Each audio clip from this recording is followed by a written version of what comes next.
Hello, good evening, and thank you for joining us on Mountain Acres. Today is Thursday, the 27th of March 2025. Welcome on board. Mountain Acres is your current affairs programs that comes to you on daily basis here on DMR TV. On the program, we bring to you very pertinent issues that drive conversations towards nation building, but also spiritual growth and all the like. And tonight, we're coming on with another very interesting conversation that definitely would be shaping opinion towards development. Now, talking about development, we're talking about development using digital technology. Now, it is a common, I should say, cliche that many get to see the world is moving towards the digital era where everything you want to do, you would want to apply technology either from the internet or other aspects around digital technology.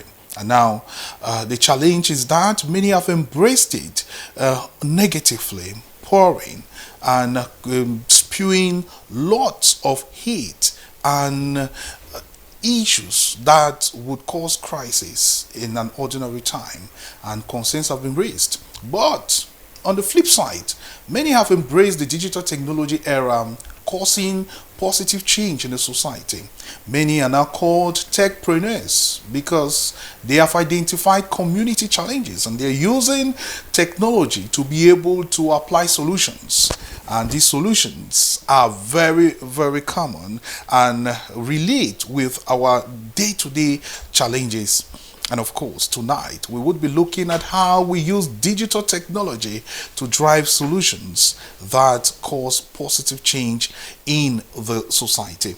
And of course, we've been able to bring together some techpreneurs in the Boya municipality. Remember, Boya is called the Silicon Mountain for a very good reason, because it is a hub of, or an ecosystem, as I've got to know it, an ecosystem of techpreneurs who sit in their quiet environment, identify community challenges and seek solutions. And now these solutions are even going to the field of agriculture, technology, education, medicine or health, and climate change. Very interesting. So tonight we're going to be discussing with these techpreneurs who are driving positive change in the society. They have stories to tell, they have success stories, but they also have challenges to share. And if not, they also have inspirational messages to pass on there. You who is watching us to cause some positive change. Now, my name is Yannick Fonke, and I'm humbled to be the presenter of the program tonight, together with brother Tassan Ambrose, who is manning the broadcasting and transmission. Now, without much ado, I get to introduce to you the panelists we have on the program tonight. We are very pleased to have with us Mr. Fongo Martin. I knew him way back in 2015 and 16. He started the digital rental platform, which of course sought to create solutions in the renting issues in the Moliko University Student Hub, and he's grown way beyond that and he's doing even better things in the field. And of course, we're going to be getting a lot from him tonight. Thank you very much for joining us. Thank you very much for having me on this show. Thank you. Right, it's always a pleasure. What a growth! You've had a lot of, I should say, inner transformation and also outer transformation. Lots of growth in you. Thank you. It's been a really great journey. It's been a life-transforming journey, trying to assist people in different aspects, using technology to solve day-to-day challenges like the real estate, business people, and I'm glad to have this opportunity to be able to talk about the things that we're doing and see how we can also inspire other Cameroonians to make change in this country. Thank you. Thank you so much. Of course, we're going to be getting a lot from you tonight. Of course, we are also blessed to have another very interesting person who actually diverted from her career that she studied and is causing positive change in the society using digital technology. We're talking about Miss Jinda Salome. She is a software developer and co-founder and CEO of the platform. They call it Samaritan. That's a good one there. Thank you very much for joining us. Thank you so much for having me here.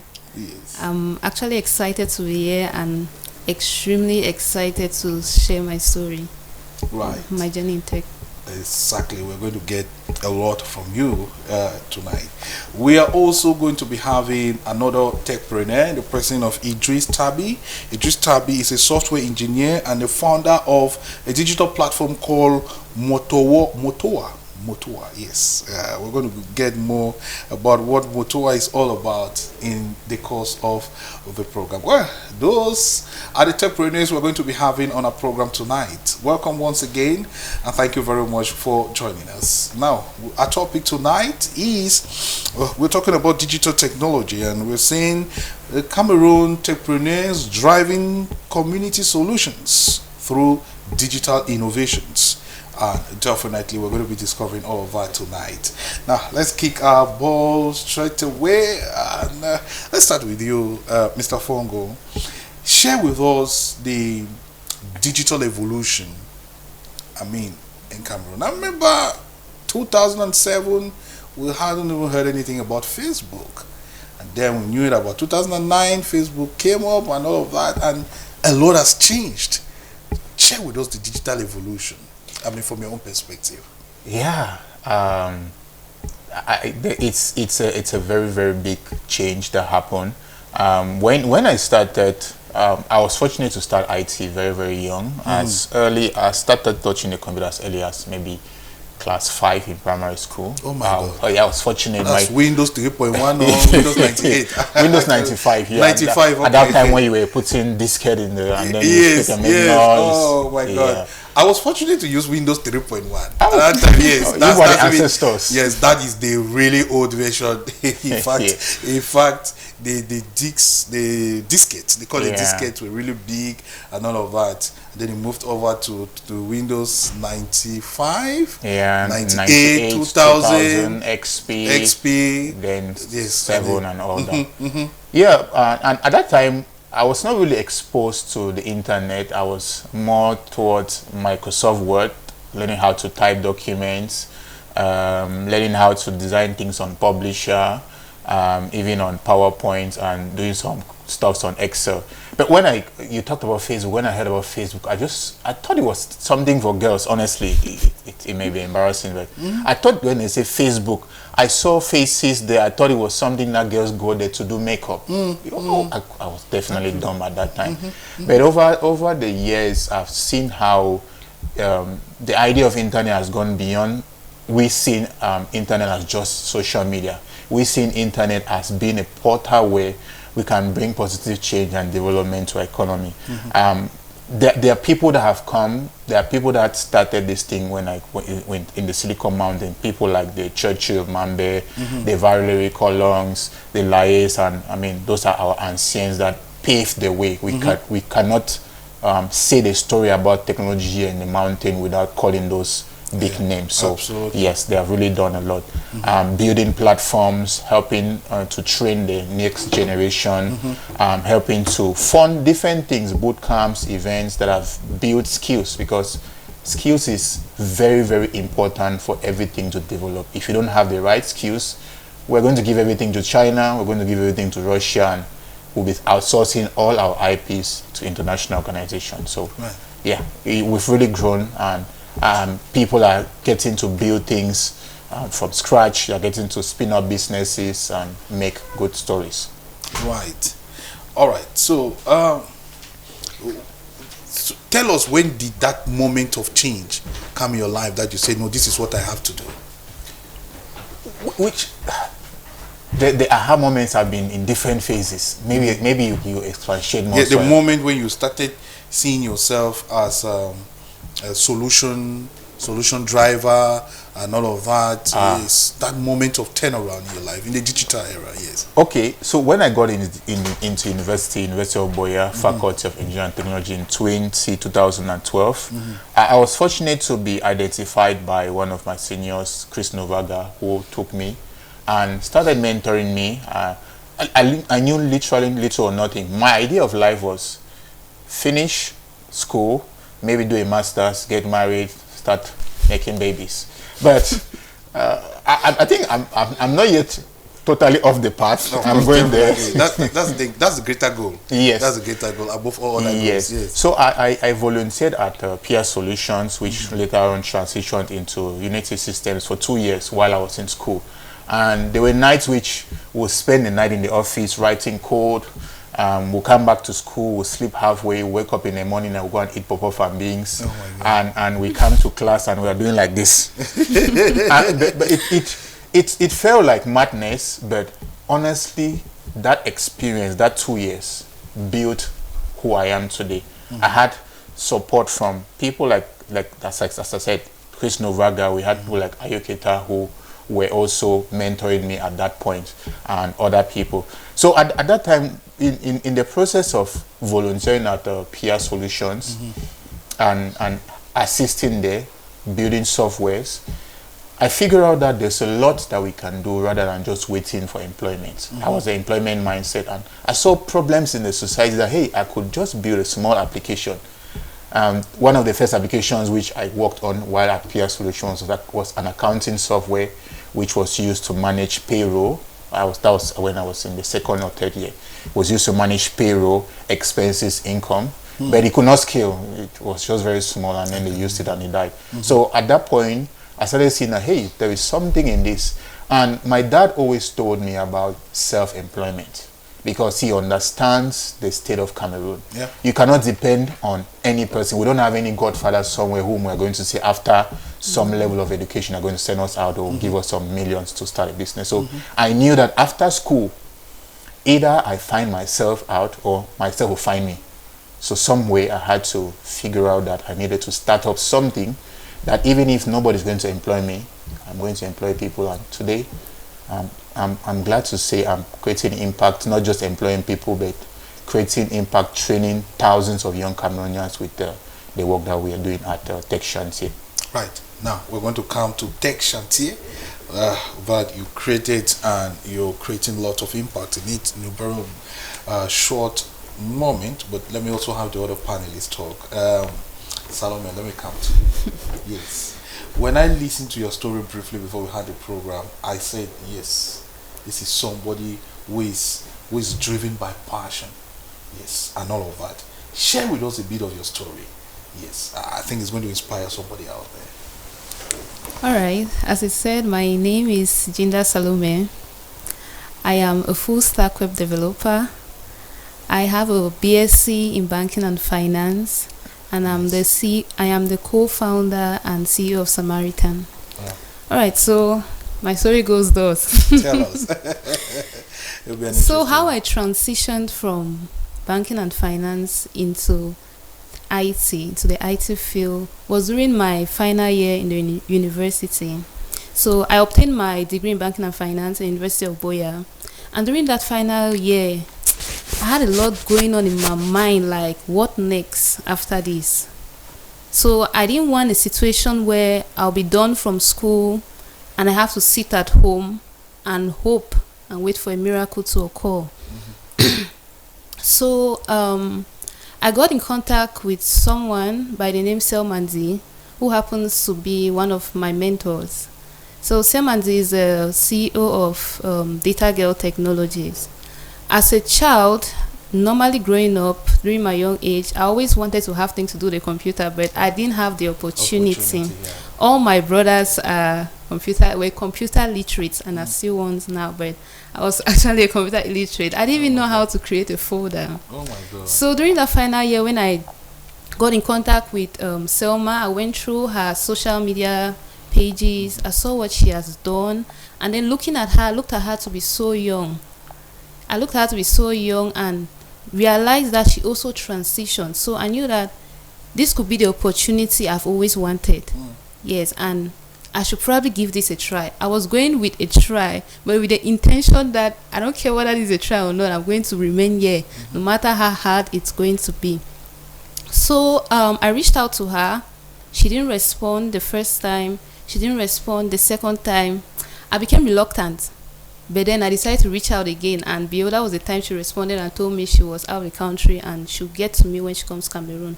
Since she told me she'll be back in 1 week's time, I calculated. And after that 1 week, I reached out to her and met up with her. And then that was when she asked me what I'm passionate about, what I can do, even if I'm not being paid for. And I told her I could speak. So she proposed that I get to public speaking. I told her, no, this is what I want to do. Yes. She even sent me the contact of somebody that could mentor me in public speaking. I told her, no, this is what I want to do. She said, all right. I told her I didn't have fee, and I could not get to my parents because they sent me to the University of Boya, not to Data Girl. So it's me now taking up the challenge to finish school, to go along with my degree in banking and finance and equally do this, because that was a 3 months boot camp. So at that time, I was actually battling with my final year and Data Girl, trying to get into coding. All right. So I finally finished, and it was challenging. It was not easy. But the money, how hard I worked to raise that money for that fee is what keeps pushing me. Wow. And I see some success in this. I saw that there's a lot I can bring to the society with this. Like, there was so much passion in it. I saw myself having a future in this than what I was studying in university. Not that there's something wrong with doing banking and finance, but that was not just was right for me. Absolutely. I didn't see a vision in it. I was just didn't doing see it yourself because creating. Yeah, I didn't see myself creating any impact with it. I did banking and finance because I left up at the advanced level with an A4 PIP subjects, and I knew that's always been the tendency. Yeah, when next you do thing, so successful, you want to now pick up those programs in the university that are also of high substance. Yeah. If you had 5 A's, you want to do biochemistry or microbiology or banking and finance. But it's not driven by passion. Sometimes even parents are the ones who force you to do it. So, you found yourself. Yes. Yeah, I found myself there, and then I later on found myself in Data Girl, learning to code, where I loved it. Yeah, I loved it, and I saw that I'm going to create so much impact with this. I'm going to build solutions. I'm going to make the society different, see things differently, and also set a path for young girls, for them to understand that this tech field is not just for men. Right. They can equally venture into it, no matter the field they are coming from. And today you are a CEO and you're creating impact in it. We're going to be talking about the Samaritan and what it is all about, and how you're using it to provide community solutions in the community, and also driving digital innovations. We'll talk about that. But let us also welcome our next panelist. We are happy to have Idris Tabi. Idris Tabi is present here with us. We're very excited. You are the CEO. Besides the fact that you are a full stack developer, you are also the CEO of Motowa. What is Motowa? Motowa is basically a ride-sharing application or platform that helps to connect private car owners specifically, not limited to them though, and regular commuters between towns. So it is like Uber? We'll say it's like Uber, but between interurban travel. Interurban travel? Yeah. So if I want to travel to Douala, you can get to the platform, or you get to us and get to connect you with somebody who is already traveling your way. That way you get to share costs with that person. Oh my God, this is an interesting one. Okay, all right, we'll talk a lot about it later. Right. But share with us your journey. How did you get to the point where you started telling yourself, I need to be a techpreneur, I need to create impact in this? Share with us how the transition took place. Funny enough, I come from a home where I think right up to the time when I got to the university and touched the computer, I was the first person to do so in my family. Unfortunately, while we were in secondary school, I had this friend who was from a very wealthy background, Full Cesar. He was already working at the Douala Seaport as an IT specialist while we were in Upset. He owned a laptop. That was the first time I had to touch a laptop to play a game. And I used the application called Game to edit some few pictures and that. After advanced level, we did 1 year University of Douala, studying physics, and it wasn't going for me. I abandoned school halfway. I think after first semester, I didn't go to school anymore, and he was making plans to travel to France, and he was like, so what am I going to stay behind and do? I told him maybe I'll just go and study chemistry, University of Boya, thinking of physical chemistry or something. So he was like, instead of chemistry, why don't you think of tech? When he mentioned tech, initially I was thinking of networking, and he was like, no, to be honest, looking at your background, networking is going to be tedious for you. Go for software engineering. Truth be told, that was the first time I heard the word software engineering. So I came to University of Boya and applied in College of Technology for software engineering without even knowing what it is. Luckily enough, I got admitted, got to University of Boya. The first year just passed by. I was just going to school to pass. Then we had this guy that came into class one day, Foso Asel, and was talking to us. So he was 1 year ahead of us and was trying to educate us about programming and what it means to be a developer. He even went up to the extent of giving us free boot camps then. Due to some constraints, I was not able to attend these boot camps. So right up to the time when we went for internship at Kilimanjaro, that's when I started seeing the need of knowing how to code. And after Kilimanjaro, I made up my mind that I was going to go for a professional internship. Kilimanjaro is in Tanzania? No, Kilimanjaro Systems. It's a software firm also here. Okay, I get it. In Boya, yeah. All right. They were in Boya now. Right now they're in Douala. Okay. Yeah. Okay. So after that, I made up my mind that I was going to learn how to code. After we had an amazing internship there, and I realized how far my classmates had gone, and I was still so much behind. So I decided I was going to catch up, and I went for a professional internship at Makonjo, which I spent some time there and I learned. And then I ended up with one of the pioneers of the Silicon Mountain, Mr. Valerie Colon, which became my mentor after some time.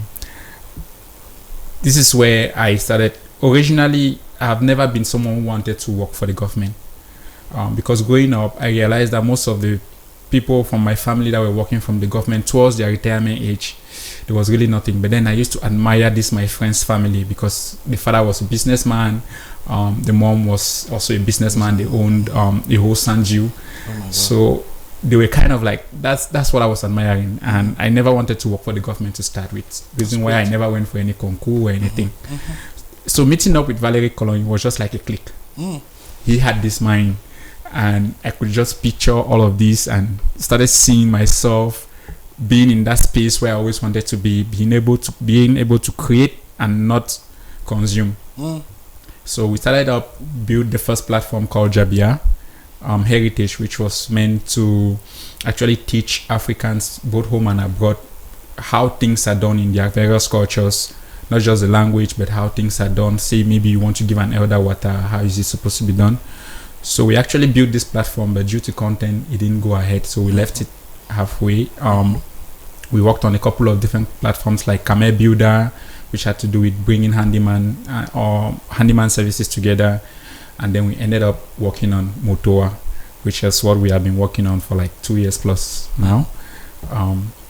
So basically, that's how I got into tech right up to this point where I am right now.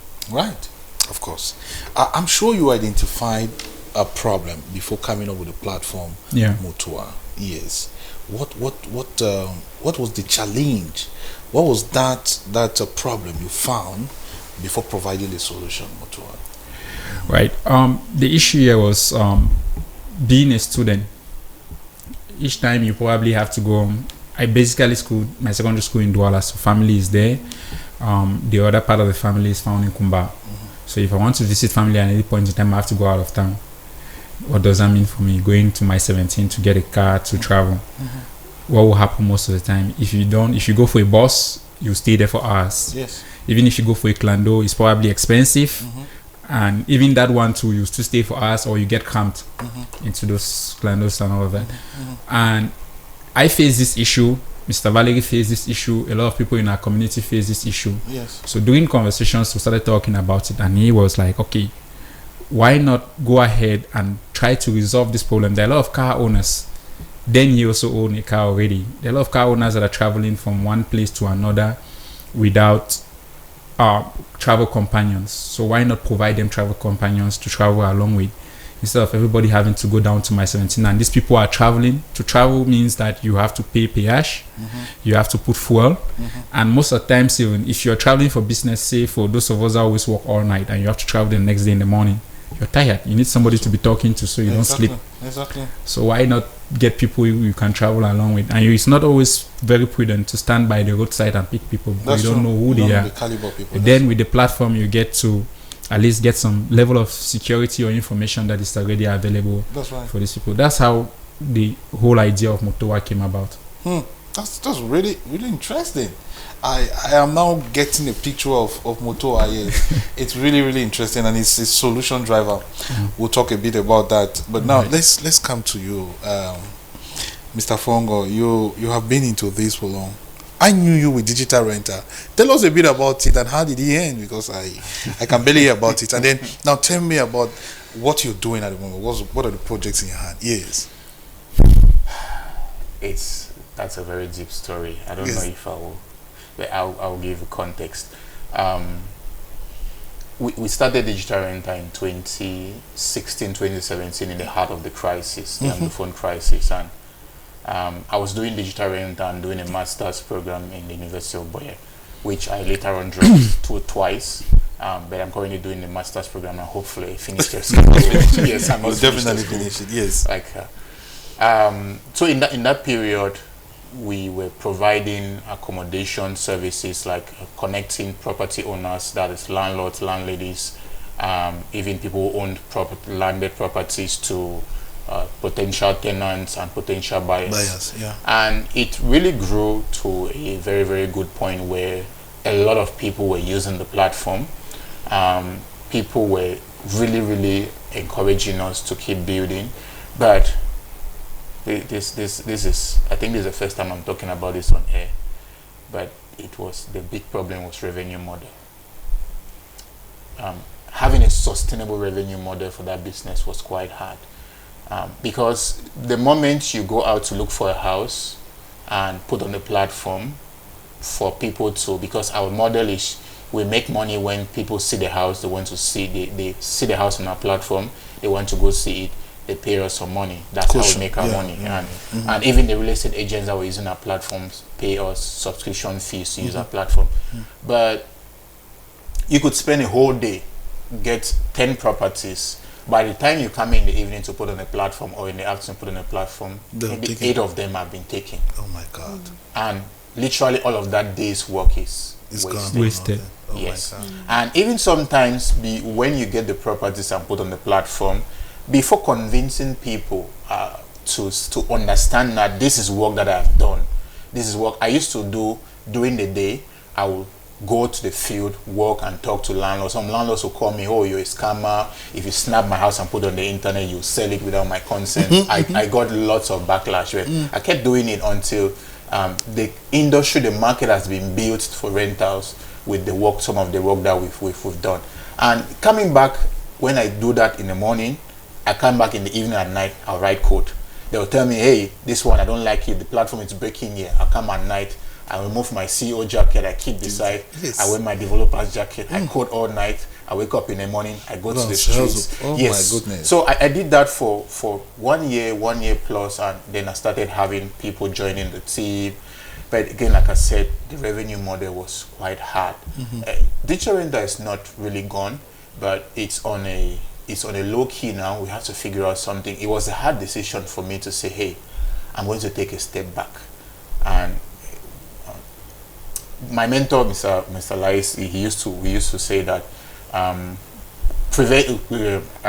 continuing doing something that is not causing you positive impact, or something like how do we put it?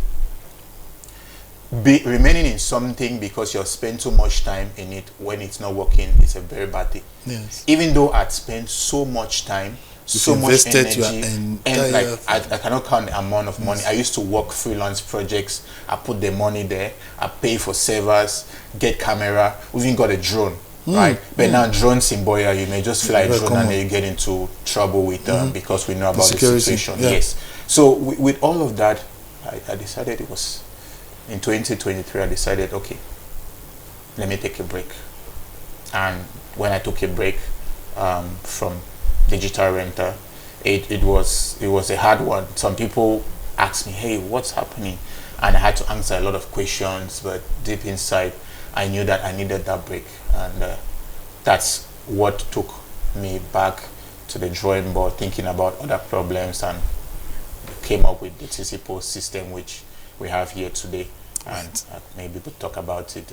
Most definitely, we'll talk about it. And there is one good thing with innovators. They never sleep.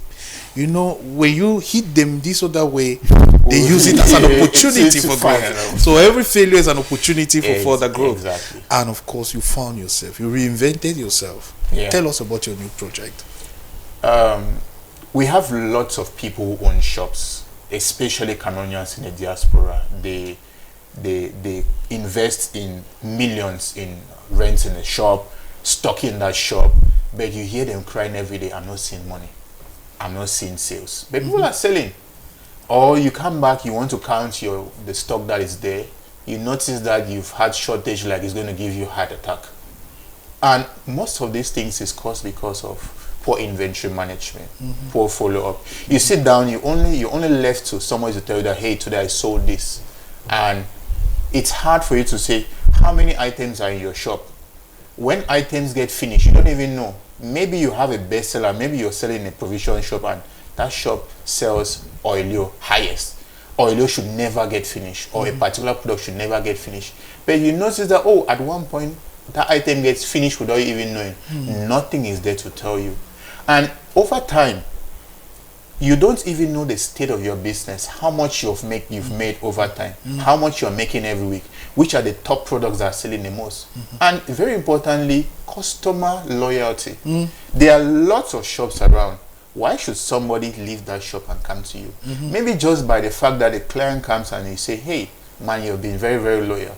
Take this maybe tip, or take this biscuit and eat, or take this and give to the children at home. It changes the whole game. But how do you know that from your 100 different customers you're supposed to give 1, 2 and not give 3? That is based on data. So what we've built is TC Post. We call it TC Post, Tech Transit Point of Sale System. And with TC Post, it permits business owners to keep an eye on their business even while they are not there. So you can be able to, with TC Post, you can be able to keep track of your inventory. So when you buy, you go to the platform, you enter it, and as they are selling, they sell one item, it leaves from 100 to 99 to 98. As the items are going down, you from anywhere in the world, from your mobile phone, you're seeing how sales is happening. And the interesting thing is, we leverage on 2 aspects. Firstly, Cameroon has fluctuations in internet. Our systems work, if internet is not there, it saves all of the data on the device, and once internet becomes available, it synchronizes it. So it needs a server. The device is the server. All right. Yes. All right. So the device has its server there, that at no point in time you will say, oh, I could not record sales because there was no internet. Bye-bye to that. And the second thing is, we are combining 3 devices into one.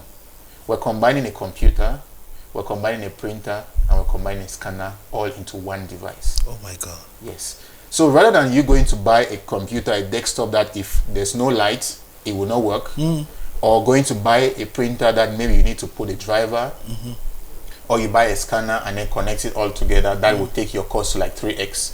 With one device, you have everything. You have a computer, which is an Android-based system. You have a printer, which does not use ink. And you have a scanner that you can scan your barcodes in your shop. So if you are doing things like a supermarket, you have items with barcodes, it works for you. And at the end of every day, you don't need to call somebody and ask them that, how much did you sell today? The system automatically prepares you a report and sends to your WhatsApp. Tells you that, hey, today you made 2 million, you had a profit of 500k, you gave discounts of this amount, these are your top selling products, these are your least selling products. So next time, ensure that these products never get finished and these are your best customers. Right. Now, we're going to be looking at how the mama selling tomatoes in the market can use that your platform, because it's also about solving community problems, So we have to see how your innovation solves those problems. But now let me come to you, Salome. You have a very interesting platform, Samaritan. It has a biblical um, or connotation. Yes, you Yeah. know, the Good Samaritan, what he did, and all of that. Share with us, what is a Samaritan? So Samaritan is a platform dedicated to giving unused items a second life. Oh my God. So in one sentence, that's how I'll term it. Mm. And also reducing waste and contributing to climate change. Wonderful. Now, so that's just a summary. Now Mhm. let me expatiate. Yes. So Samaritan is actually a platform where people are given an opportunity to donate items that they no longer use. So we got to realize that a lot of people have items, old things that still have value, old things that can still be transformed, even new things that they have never used before. And at some point, what happens is that probably if they don't have anyone to give it to, they burn it, which causes pollution, or they throw into the trash, which will somehow fall somewhere that is going to take like 1,000 years for that plastic to actually decompose. So this is where Samaritan came in. So we collect these items you no longer use. From the Good Samaritan. Yeah, from the Good Samaritan. Donate willingly. I get Yeah. it. I get it. So all they have to do is get to our platform, request to donate, and we reach out to you. We come to you. We don't even need you to move. Don't bother. We'll come to you, collect those things, and then process them. No matter how bad something is, we'll make it look good. Right. In order to be able to give it to another person. Now, in order for us to be able to give these items to people that actually need them, people that are actually suffering, I would say suffering, really vulnerable lack, persons, needy persons. Exactly.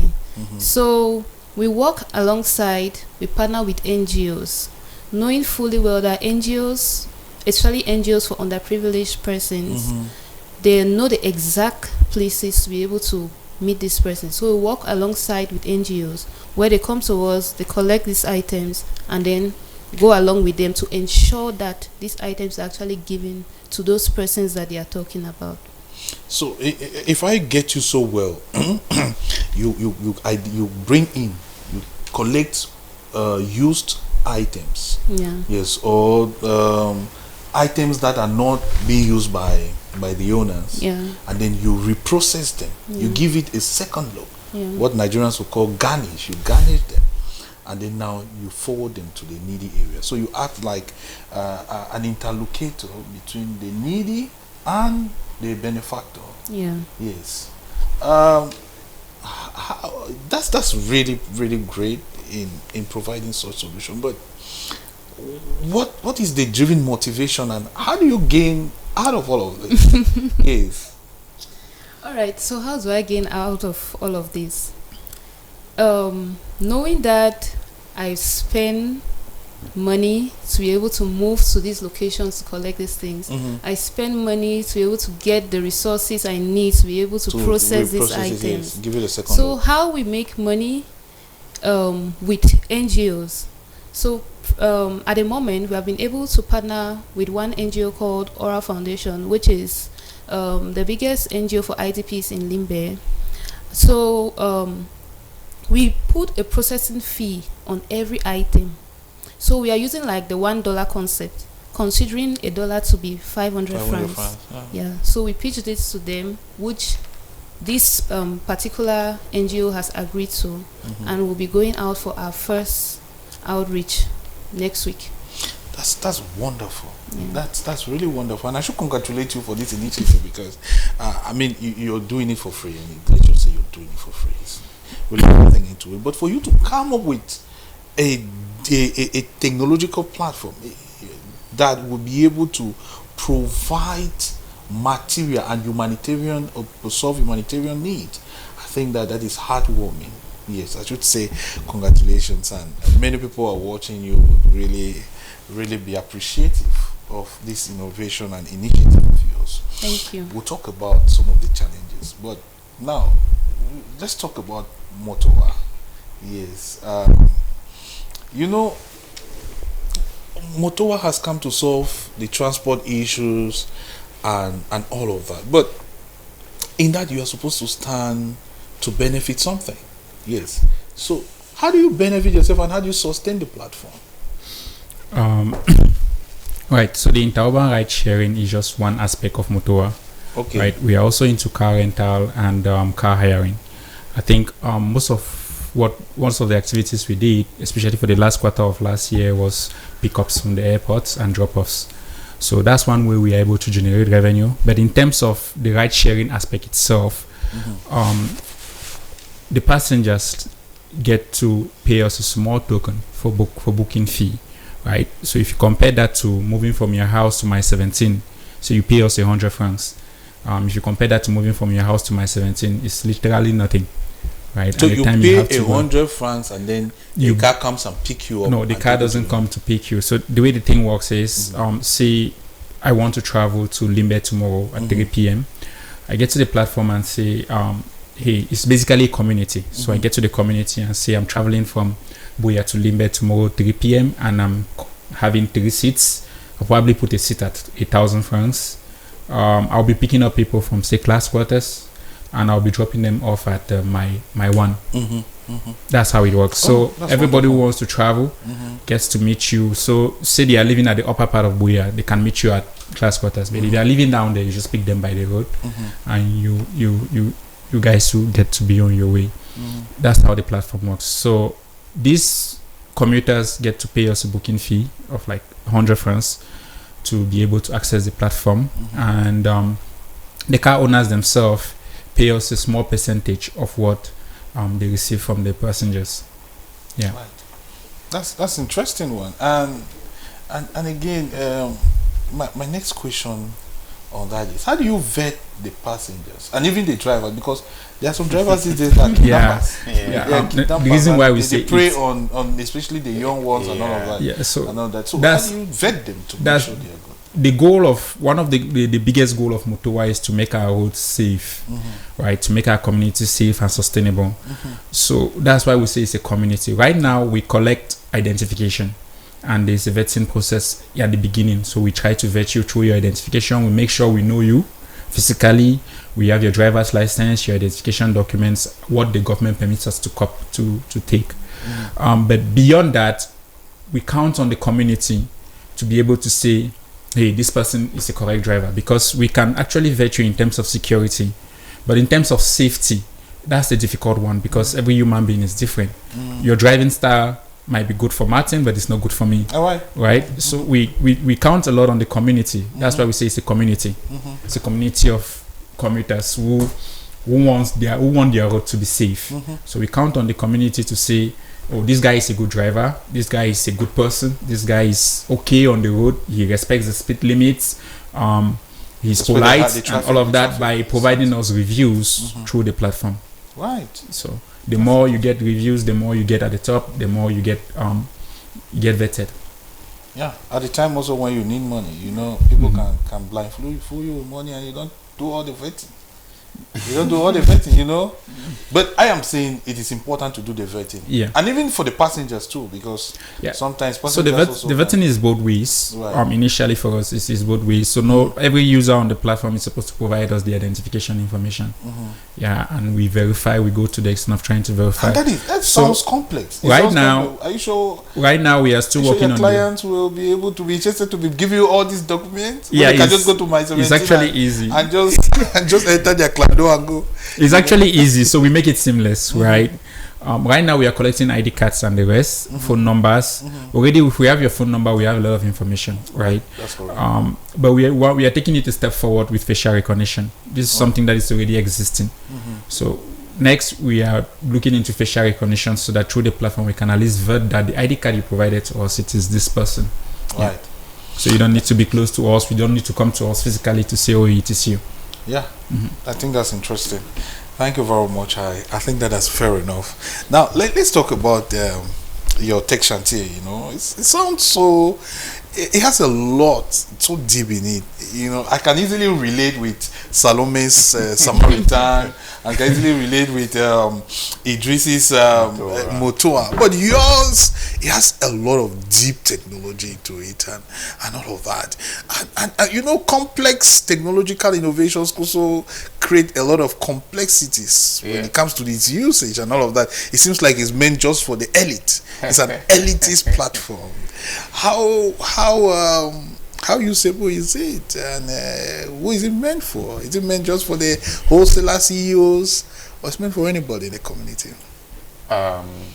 Very good question there. Every product starts with an early adopter, right? And the early adopters will be the people who are most convenient to use these platforms, and over time we start expanding our markets to other sectors. Currently, what the kind of businesses that we believe that will comfortably use TCPOS will be restaurants. Because just imagine, take for example, you dress nice, take your wife out, go, you sit down, you eat, and then they bring you receipts on a 30 paper. Can you imagine? How do you feel? So bad. Yeah. But now just imagine that they bring you receipt on a printed paper. There's trust that you have for that restaurant. Yeah.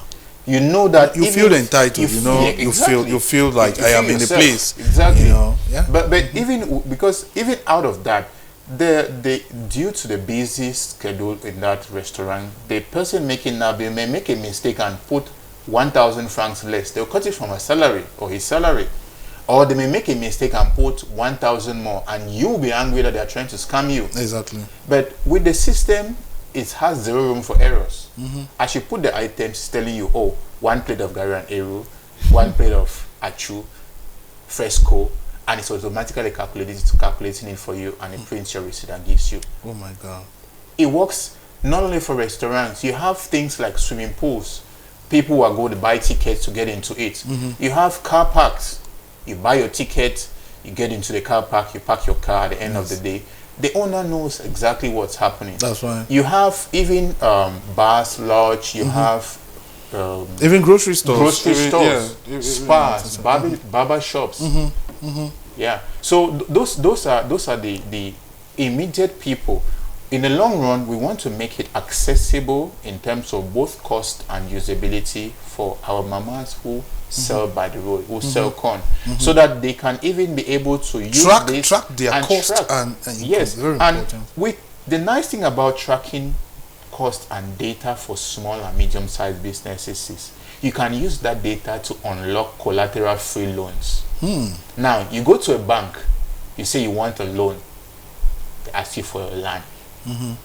Because they don't trust that you'll be able to pay it back. And I don't blame them. People have done that. Yeah. But if there is something that can show that every day in your business, you are able to consistently make 10,000 plus, 10,000 plus, it means that a microfinancial institution will trust that, okay, based on this data, I can vet that you can be able to generate this. So I'm going to give you maybe 100K and give you a payment plan of maybe 110K for 10 days, for 20 days, so that as you're paying, the general account system, it's not like you come and pay all at once. You just start paying it gradually, every day. You're paying it gradually. But all of that is backed by data. That's right. Data, they say, is the new oil and gas. Yes. And we are still sleeping in Africa. We're still sleeping in Cameroon when it comes to consuming data. And this is what we are bringing for small businesses to have an idea of what their business is looking like.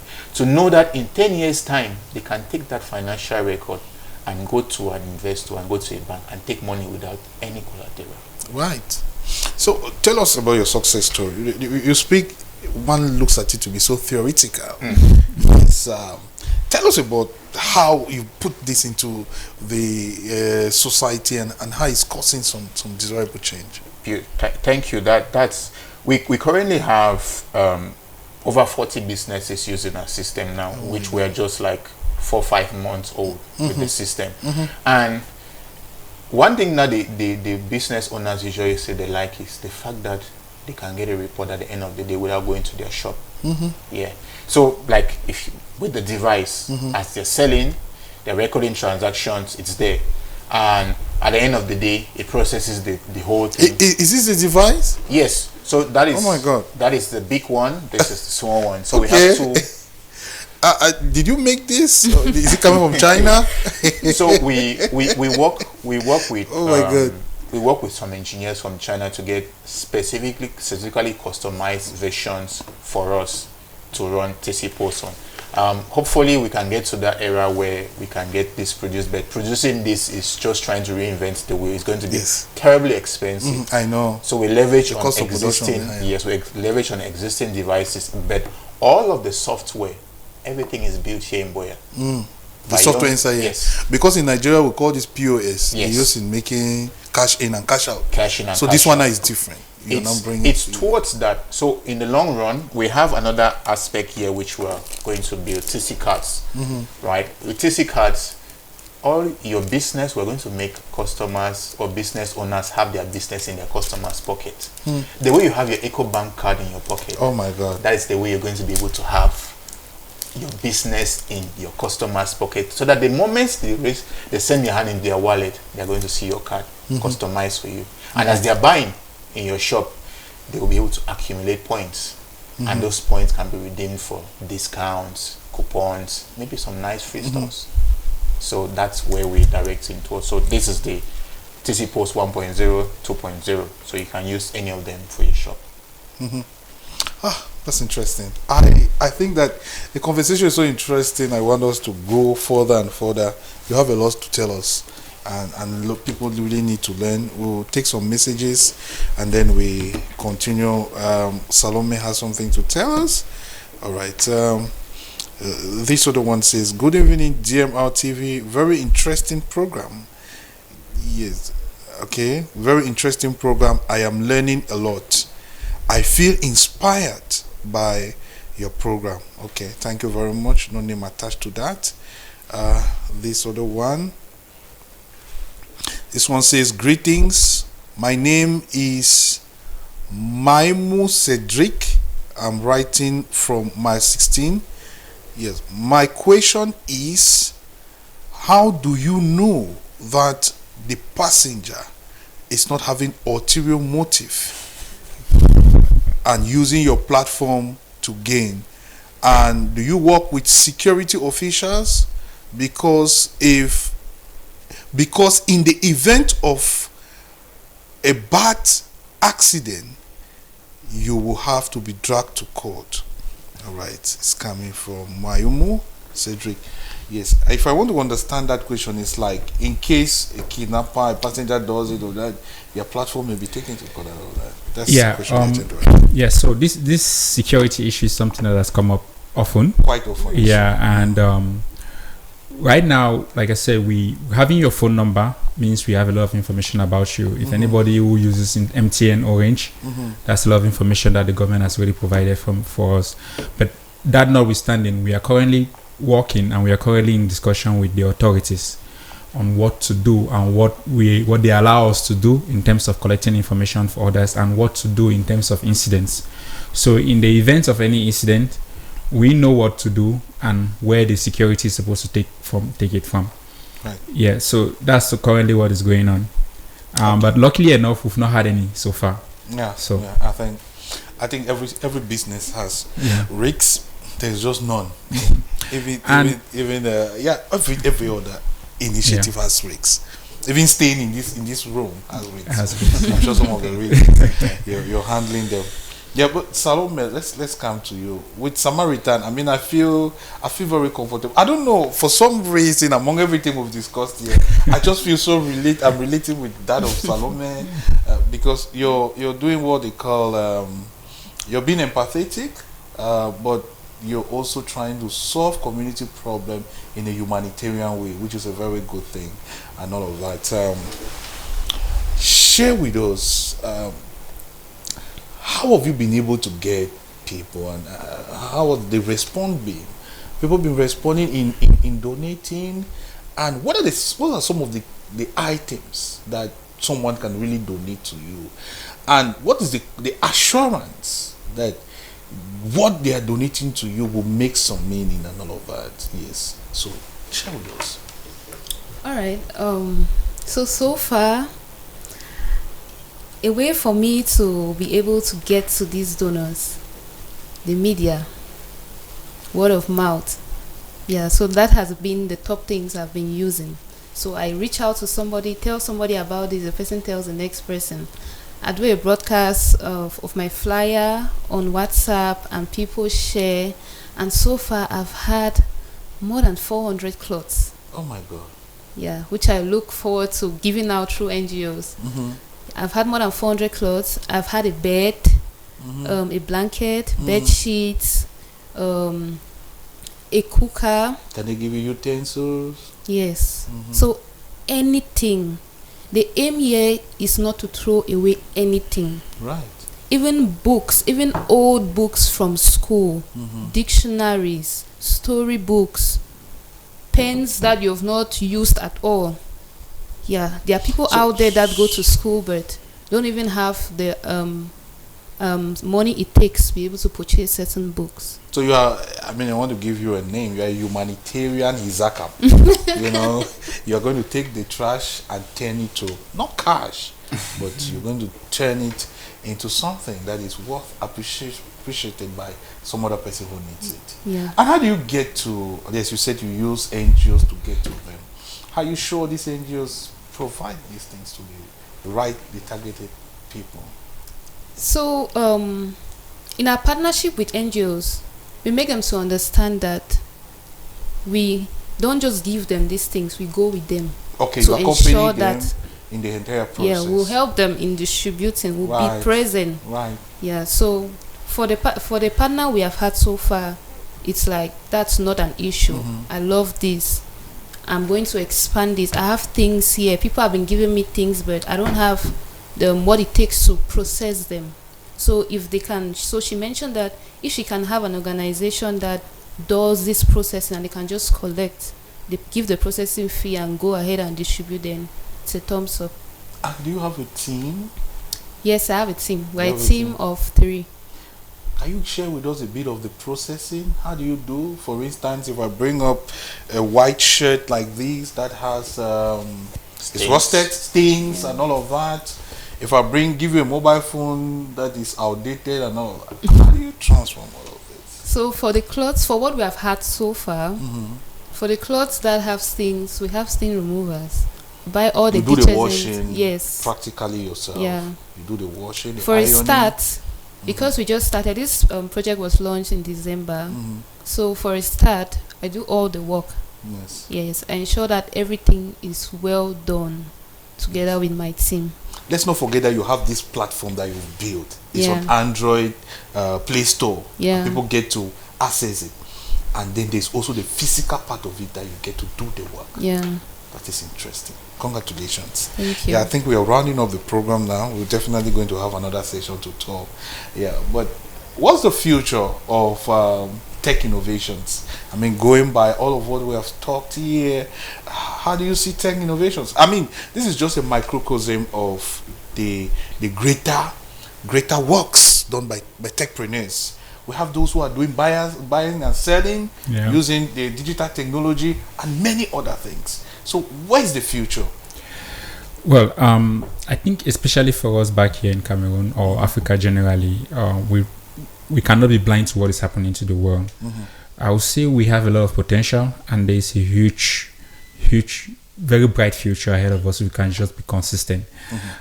We can also ignore the fact that we have an ecosystem, or we have our policymakers are not making it easy for us. Yeah, but if we are just a bit persistent and we keep on putting the work, I think there is a very bright future for us in the future. Great. Thank you very much. We're definitely going to be hearing more from you. Right. Now, Mr. Fongo, we're rounding up. Encourage young people out there who, like you, had a different dream, but they had to change it so that they can create impact. They can put in value into the society. And of course, tell them about what is available in the tech world. It's possible to make it in Cameroon. Lots of people have done so. And be flexible. Salome here did banking and finance in the university, but now she's into IT. Idris started with physics. And I know people who had 0. There's somebody, Zoe Bruno. He did geography, and today, you cannot compare anything when it comes to the IT. GPX creator. Yes, exactly. He did geography. So a lot of things are possible. People need to sit down, dedicate time to learn and work. The work culture is getting really, really weak over the years. People are getting so used to getting quick, get rich quick. IT is not a get rich quick. Just go and, if you want to go and do the illegal stuff, it's okay. But if you want to do the legal stuff, if you want to create the impact, it is very possible. That 500, that 1,000, that 2,000 that you will go and spend and drink beer, or you are going to put in Paris food, or you are going to spend on weed, or you are going to spend on useless things. I know some people's useless things are their own useful things, right? And nobody should beat me here. But spend that time, put data, go to YouTube, learn something, learn graphic design, learn how to do logos. There are so many courses free on YouTube. There are so many courses free on the internet where you can There's learn. a lot of resources available now even. Yeah, find a mentor, right? Get yourself in the place where you have people who are causing change, who are making change, and associate yourself with them. Sometimes you will see some of us, it's like we are very difficult to meet. No, we're not so difficult. She reached out to Selma 3 times and she responded. Maybe likely the first and second time she was busy. So when you do something one time, it does not work, you just give up. No, it doesn't work like that. People are also busy. You may write me, I'm going through my own stuff. But understand that you have to keep persisting. Persistence is the only way, and it's possible to make it in Cameroon with IT. The possibilities are endless. Africa is the next billion market. The West is already saturated. That's right. Let's build the gate so that any person, the foreigners, once they are coming, the West, when they are coming, we have built and established a system. Less we are going to face digital colonization. All right, we will colonize them. I'm sure we'll use technology and colonize them. Well, I want to thank all of you for coming. We have learned quite a lot, and I'm sure we're going to have another session to talk about this. Most definitely, those who participated in the program, we want to thank you too. It is here we put a cap on Mountain Acres tonight. I want to thank Mr. Martin Fongo. Martin Fongo is a techpreneur. He is a full stack developer. He told you about this platform, Tech Chantier, which he has expatiated here. You must have learned quite a lot. We also have Salome. Salome is a full stack developer too. She has created Samaritan that provides waste or used items to those who need them. Very important. And of course, we have Idris Tabi, who is also a full stack developer. He has created Motoa that provides access to transportation across interurban localities, so as to save time and also to give you some comfort. A lot and many others are changing the society out there and creating solutions using tech innovations. Thank you very much for watching. My name is Yannick Funky, and of course I was technically assisted by brother Tassan Bruce, who manned the broadcasting and transmission. We'll meet again tomorrow. Good night.